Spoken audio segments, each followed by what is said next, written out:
Allez, salut à tous et à toutes, bienvenue sur Expert Pilot School, joyeux Noël à tout le monde.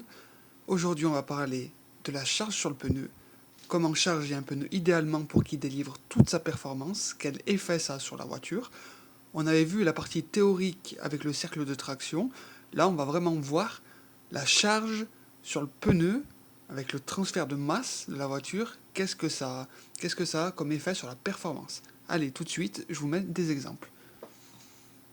Donc le premier, quand je freine, regardez, ça va aller charger les pneus avant de ma voiture.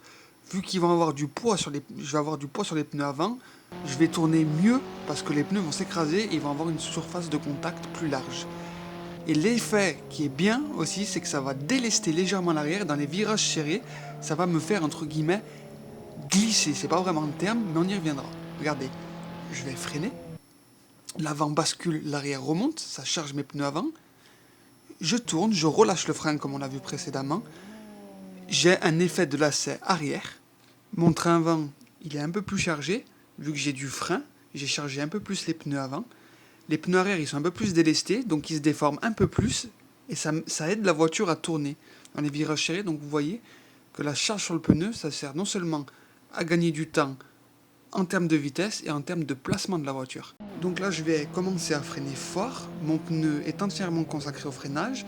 Je vais tourner le volant, relâcher le frein pour charger le pneu idéalement, réaccélérer et débraquer. Trop ou pas assez de charge sur le pneu entraînera un glissement exagéré, je perdrai du temps. C'est pour ça que quand je réaccélère, le train avant se soulève et je débraque le volant pour ne pas glisser. Pour rester sur le cercle de traction, on doit charger les pneus idéalement en utilisant le transfert de charge de la voiture pour atteindre un angle de glissement idéal, mais ça on le verra au prochain numéro. Je vous souhaite de joyeuses fêtes et à plus.